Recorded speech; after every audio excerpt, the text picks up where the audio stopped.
그래서 이제 요약을 하면은 한미 동맹을 통해서 통치권을 잘 행사를 하면서 동시에 NL 전향자들과 함께 우파 정책을 써가면서 걔네가 이제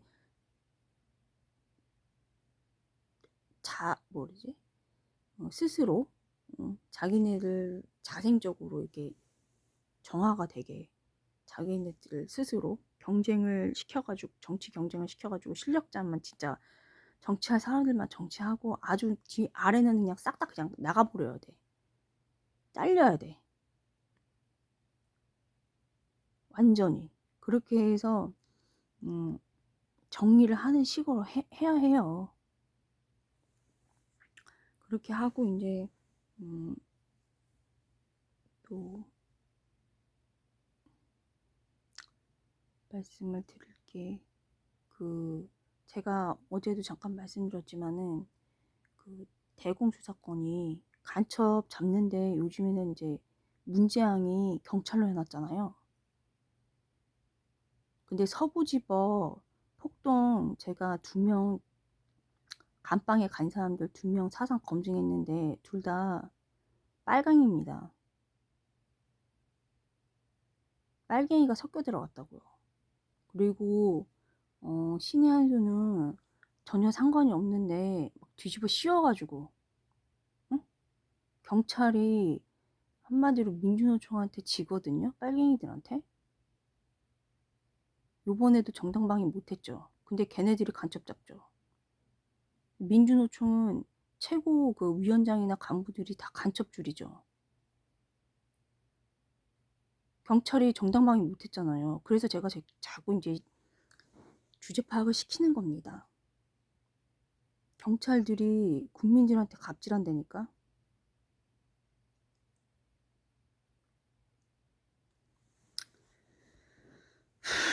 그래서 국민들이 이제 다시 지금은 국민들이 다 어떻게 명예욕에 제가 말하는 국민이 일반 국민이 아니고요. 당원들을 얘기하는 거예요. 뭐 책임 당원들이나 뭐 이런 사람들 오래 좀 막 뭐 하려고 이제 좀 그랬던 사람들. 그런 사람들이 이제 국민들한테 갑질을 하기 때문에 그런 사람들 중에 이제 마음은 이제 실제로는 이제 당원 가입은 안 했지만은 마음이라던가 이슈 같은 거는 다 이제 정의당, 민주당을 이제 찍거나 뭐 그런 사람들이 다 당원이죠, 사실은. 실질적으로는. 그런데 이제 이 사람들이 이겨낼 수가 없거든요. 지금 간첩 잡는 대공수 사건 그게 경찰로 갔는데 경찰은 서부지법 사태 때도 분명히 앞에 민주노총이라고 말씀드렸어요. 지금 서부지법 사태 때 제가 한 명은 20대고요. 한 명은 40대 아줌마였거든요. 2명 사상 검증인데 둘 다 빨갱이에요. 막 섞여 들어갔거든요, 지금. 그리고 태극기 집회 사람들도 순진한 사람들도 막 섞여 들어갔거든요. 그리고 이제 똥치를 지금 해놨는데 그래서 결론은 이제 경찰은 거기 진다. 정당방위를 못해서. 응?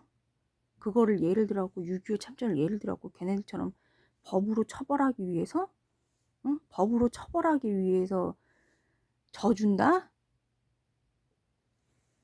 그런 걸로는 강첩한테 지죠. 민주노총도 못 이겨내면서 무슨 그냥 일반 시민들이었거든요. 거기 몇 명 빼놓고는. 그렇게 되고요.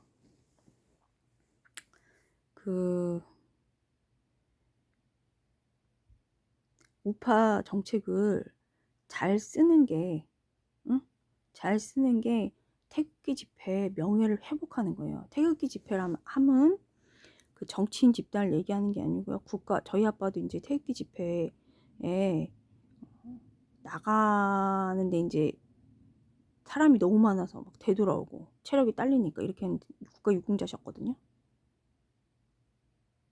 이런 분들을 얘기하는 거예요. 태극기 집회라 하면 아무나 개나 소나 얘기하는 게 아니고. 그리고 제가 이제 윤석열 대통령이나 박근혜 대통령 예를 들어서 저번에 예를 들어갖고 비교를 해드렸는데 박근혜 대통령은 한강의 기적이라는 경제적으로 매우 뛰어난 그런 업적을 가지신 아버지가 계셨기 때문에, 그리고 어머니가 국민들의 사랑을 많이 받았잖아요. 유경수 여사님이. 그래서 그런 점 때문에 국민들이 마음이 아파가지고 나간 거지. 윤석열은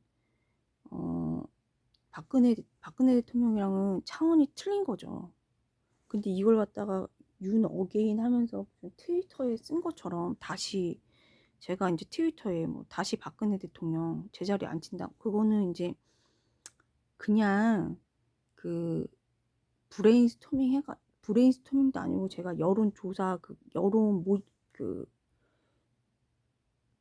이거 참고용으로 할 때 거기다가 넣은 거거든요, 트위터에다가.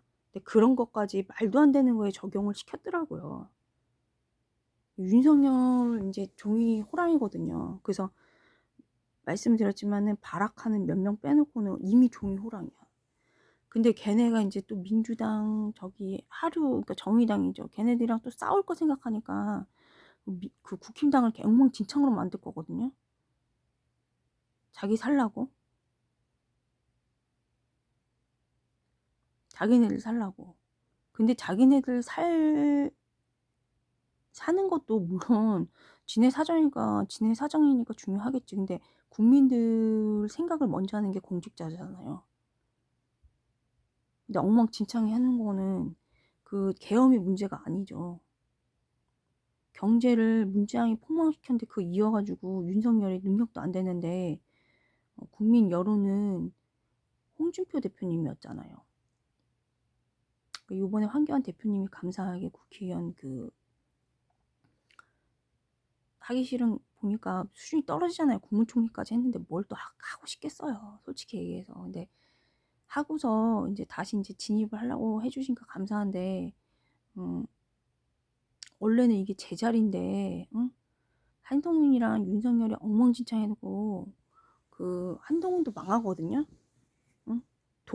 독이 되는 행동을 하고서, 정신을 가지고서 그거를 정책을 쓰고서 그걸로 뭐 노란봉투법 같은 걸로 뭐 수정을 한다는 좀 그래봐야 독이죠. 그러니까 여기는 우파 정책을 뛰어나게 함으로써 명예 회복을 해야 돼요. 박근혜 대통령도 마찬가지로 명예 회복이란 거는 어떤 일을 뛰어나게, 근데 거의 모든 일에서 뛰어나야 되죠. 6세 8기처럼. 뭐 한강의 기적도 해야 되고, 그 삼성전자에 직접 들어가서 다 했어요. 삼성전자 사장님이셨고요. 그 다음에 임원들, 직원들, 임원들로 자녀들이 다 들어갔고요.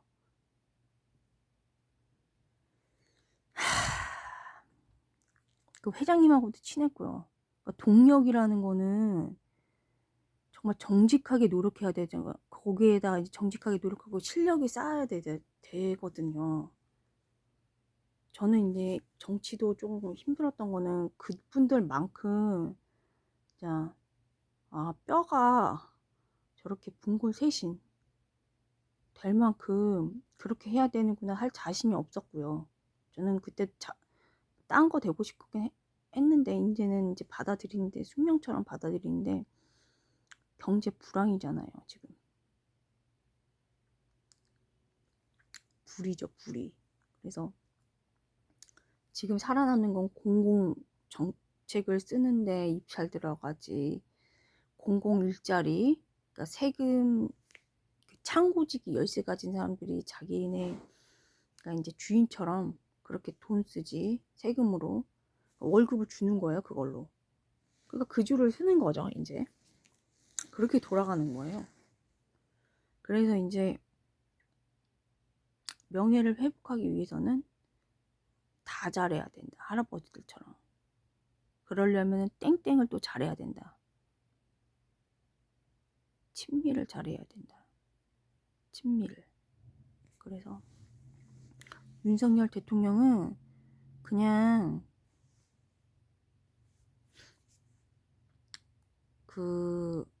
정치에서 진 거예요, 그냥. 완전히 그냥 정면 대결했는데 진 거고, 박근혜 대통령은 탄핵 안 해도 되는데 본인이 스스로 책임지고서 그만둔다고 한 거고, 스스로. 윤석열 대통령은 타인에 의해 가지고 그냥 끊긴 거고, 정치 생명이. 그래서 틀려요. 윤 어게인 뭐 지금 지방선거가 지금 힘들 수도 있어요. 이미지가 이제 실패한 정당으로 이렇게 나오거든요. 그래서 힘들 수도 있으니까 잘해야 되고요. 그 다음에 아까 말씀드린 거 그 정의당 뭐 이슈 작은 거죠. 그러니까 사회복지라던가 여자 성폭행 그런 건데, 이제 여자 성폭행은 정당 방위를 수위를 높여가지고 처리를 하시는 게 공동 선익에 좋은 거예요. 그 다음에 이제 그런 거 같은 경우에는 개인정보 유출도 방지하지만은 정당 방위 수준을, 우리나라 정당 방위 수준을 높인다. 이게 초점이고, 그 다음에 그 뭐라 그러지? 손해배상이라던가 기회비용이라던가 이런 거를 잘 쳐가지고 돈으로 잘 쳐가지고 해주는 거, 이런 거를 해주는 게 정의를 세우는 거죠. 하지만 이거는 한다고 해서 미국처럼 이렇게 정의를 세운다고 해서 그게 어떤 정치적 동력이 되는 건 아니에요.